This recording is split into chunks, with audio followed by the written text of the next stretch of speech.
Chapitre 11. Perceval retrouve la cour d'Arthur. Cette nuit-là, la neige tomba car la contrée était très froide.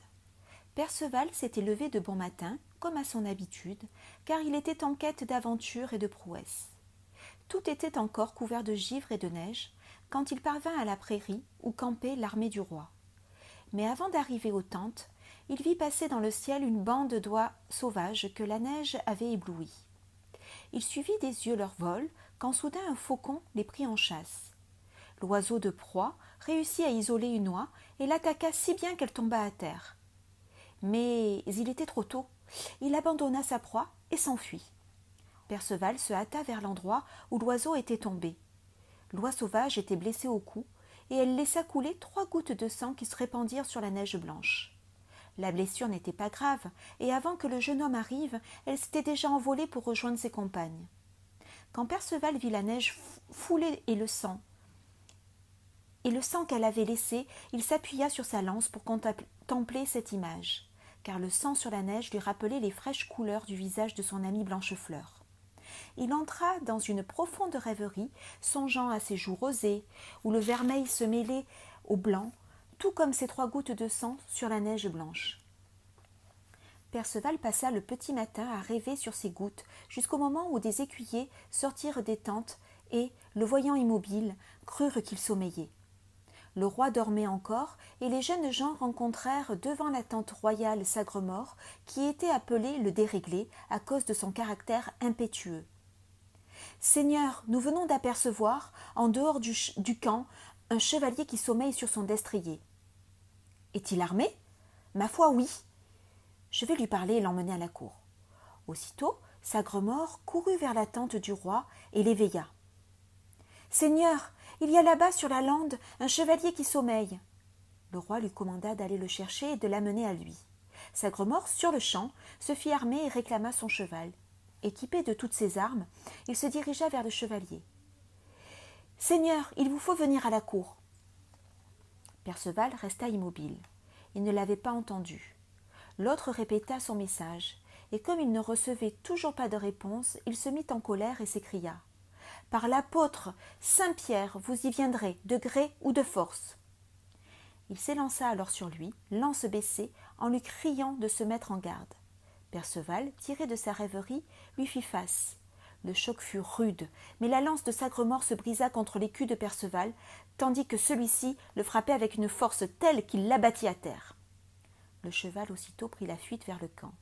Si certains s'inquiétèrent en le voyant sans cavalier, que ne put retenir sa mauvaise langue et dit au roi « Seigneur, voilà Sagremort, il vous ramène le chevalier contre son gré, bien sûr. »« Que ?» dit le roi. « Vous avez tort de vous moquer d'un chevalier très vaillant.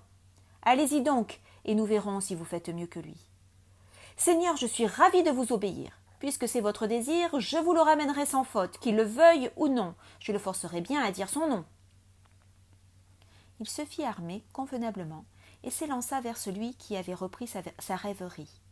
Le jeune homme était tout à sa contemplation des 3 gouttes de sang, et il ne se souciait de rien d'autre.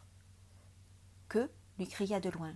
« Holà, vassal, venez vous présenter au roi. Vous allez venir, ou bien vous le payerez cher. » Perceval, s'entendant menacé, tourna la tête de son cheval et piqua des éperons.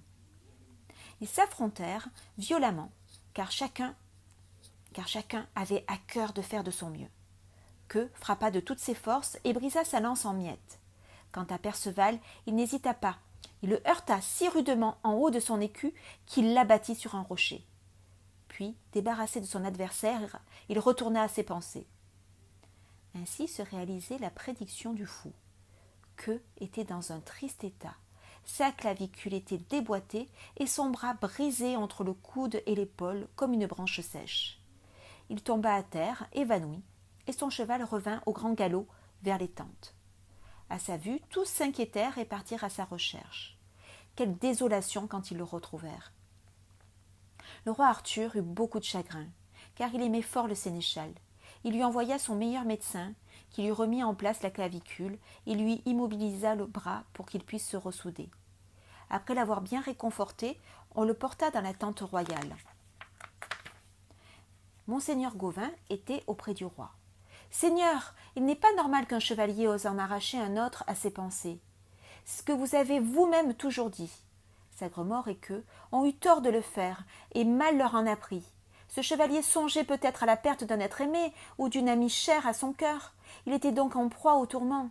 Avec votre accord, j'irai vers lui, voir comment il se comporte, et s'il n'est plus absorbé dans ses pensées, je le prierai de venir vous trouver. À ces mots, Queue laissa éclater sa colère. Ah, monseigneur Gauvin, vous allez nous l'amener par la main. C'est ainsi que vous vous y prenez. Quand le chevalier est déjà bien fatigué par le combat qu'il a soutenu contre les autres, vous vous posez en homme sage capable d'obtenir sa reddition. Vous serez aimable et poli, aucune parole blessante, pas une méchanceté. Pour cette mission, vous pouvez vous présenter en tunique de soie. Vous n'aurez pas besoin de briser une lance ou de tirer l'épée. Par vos beaux discours, vous saurez le caresser comme on caresse un chat, et tout le monde dira « Monseigneur Gauvin a remporté une rude bataille. » Seigneur Queue, vous pourriez être plus aimable. Ce n'est pas la peine de passer sur moi votre mauvaise humeur. Oui, mon cher ami, je vais le ramener, ce chevalier, et sans bras cassés ni clavicule démise. Allez donc, cher neveu, dit le roi, vous avez parlé, comme toujours, en chevalier courtois. Toutefois, prenez vos armes, le contraire serait imprudent. Gauvin, le meilleur d'entre tous les chevaliers d'Arthur, se fit armer et enfourcha son cheval. Il se dirigea tout droit vers le chevalier pensif. Perceval ne se lassait pas de contempler les gouttes de sang, mais le soleil s'était levé. Déjà 2 d'entre elles avaient fondu avec la neige, et la 3e allait s'affaiblissant. Perceval sortait de sa rêverie quand Gauvin s'approcha tout doucement au pas pour le saluer. « Seigneur, je suis le messager du roi. Il vous prie de venir lui parler. » Il y en a déjà eu 2 qui voulaient m'emmener comme prisonnier. Plus grave, ils m'arrachaient à ma joie car j'étais captivé par une pensée qui me charmait. Devant moi, ici même, il y avait sur la neige blanche 3 gouttes de sang vermeil. Il me semblait voir les fraîches couleurs du visage de mon ami. Certes, c'étaient là des pensées nobles et douces à votre cœur. Celui qui voulait vous en arracher s'est montré bien fou et arrogant. Mais maintenant, j'aimerais connaître votre désir. Voulez-vous venir à la cour du roi ? Dites-moi donc d'abord, mon cher ami, si Queue le sénéchal s'y trouve. Ma foi, il y est, assurément. Sachez que vous lui avez brisé le bras droit et déboîté la clavicule. Je l'ai donc bien vengé, la jeune fille qui l'a frappé. À ces mots, M. Gauvin tressaillit de surprise. « Seigneur, pardieu, c'est vous et nul autre que le roi cherche. Comment vous appelez-vous ?»« Perceval, seigneur. Et vous ?»« Seigneur, sachez qu'on me nomme Gauvin. »« Gauvin ?»« Oui, à la vérité. » Perceval était ravi. « Seigneur, j'ai souvent entendu parler de vous et je rêvais de vous rencontrer. J'aimerais vous connaître mieux si vous le voulez bien. »« J'en serais tout aussi heureux, dit Gauvin. M'accompagnerez-vous chez le roi ? Je serais fier d'être votre compagnon. » Ils tombèrent dans les bras l'un de l'autre, puis, tout joyeux, se dirigèrent vers le campement. Des écuyers, voyant la scène, coururent prévenir le roi de leur arrivée. « Seigneur, Seigneur, voici monseigneur Gauvin qui amène le chevalier. Il semble s'entendre à merveille. » Tout le monde se réjouissait, mais Queue ne put s'empêcher de dire ce qu'il avait sur le cœur. « Voilà monseigneur Gauvin couvert de gloire. Il revient vainqueur d'une bataille où il n'a reçu ni donné aucun coup. C'est ainsi qu'on dira qu'il a réussi là où nous avons tous échoué. » Monseigneur Gauvin invita Perceval à venir se désarmer dans sa tente. Un chambellan lui présenta de superbes vêtements, une cotte et un manteau qui lui allaient parfaitement. Main dans la main, ils allèrent tous 2 trouver le roi, assis devant sa tente. « Seigneur, fit Gauvin, je vous amène celui que vous souhaitiez tellement voir depuis 15 jours. C'est le chevalier dont vous étiez en quête. Je vous le remets, le voici. » « Cher neveu, soyez-en grandement remercié. » Le roi se leva pour accueillir Perceval. « Soyez le bienvenu, cher seigneur. Je vous en prie, dites-moi comment je dois vous appeler. »« Par ma foi, cher seigneur roi, je ne vous le cacherai pas, j'ai pour nom Perceval le Gallois. »« Ah, Perceval, mon cher ami, j'espère que vous allez rester à ma cour. J'ai été désolée la première fois où je vous vis de n'avoir pas prévu l'avenir glorieux qui vous était destiné.